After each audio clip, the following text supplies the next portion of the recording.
మెదక్ సిద్దిపేట జిల్లాల వ్యాప్తంగా బీసీ బంద్ ప్రశాంతంగా కొనసాగుతోంది. బీసీ బంద్ నేపథ్యంలో తెల్లవారుజాము నుండే ఆర్టీసీ బస్సులు డిపోలకే పరిమితమయ్యాయి.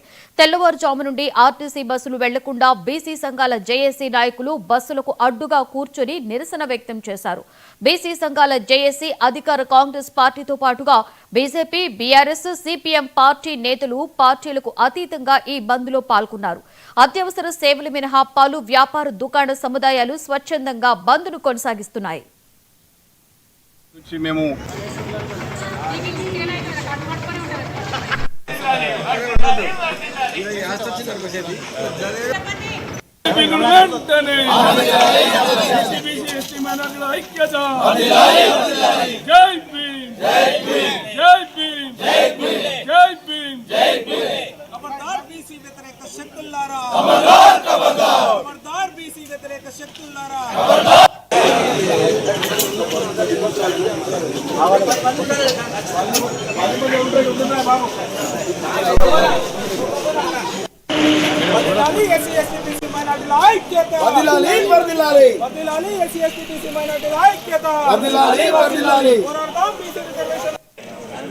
కేంద్రంలో ఉన్నటువంటి కేంద్ర ప్రభుత్వానికి, రాష్ట్ర ప్రభుత్వానికి, మన రాష్ట్రంలో ఉన్న అన్ని రాజకీయ పార్టీ నాయకులకు, రాజకీయ పార్టీలకు కూడా డిమాండ్ చేస్తూ ఉన్నాం.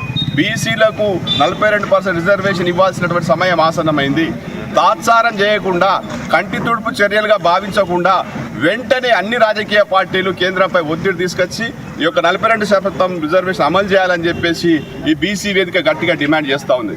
నరేంద్ర మోడీ గారు మరి ఎవరు అడగకుండా మీరు 10% ఈడబ్ల్యూఎస్ రిజర్వేషన్లు ఇచ్చి 50% రిజర్వేషన్ దాటద్దు అనే నిబంధనను కూడా అతిక్రమించి మరి ఈడబ్ల్యూఎస్ రిజర్వేషన్ 10% ఎట్లయితే పెంచిరో మరి అదే పద్ధతిలో మరి జనాభా దామాష ప్రకారం కూడా ఇక బీసీలకు ఎక్కువ రావాల్సిన అవసరం ఉన్నది. అయినా 42% ఏదైతే మొన్న రాష్ట్ర ప్రభుత్వం తీసినటువంటి గణాంకాల ప్రకారం, గత ప్రభుత్వం తీసిన గణాంకాల ప్రకారం చట్టబద్ధతతో మరి బీసీల యొక్క జనాభా లెక్కింపు జరిగింది కాబట్టి దాని ఆధారంగానే, దాని ప్రకారంగానే బీసీలకు 42% రిజర్వేషన్ ఇవ్వాలని చెప్పేసి ఈ బీసీ వేదిక డిమాండ్ చేస్తూ ఉన్నది.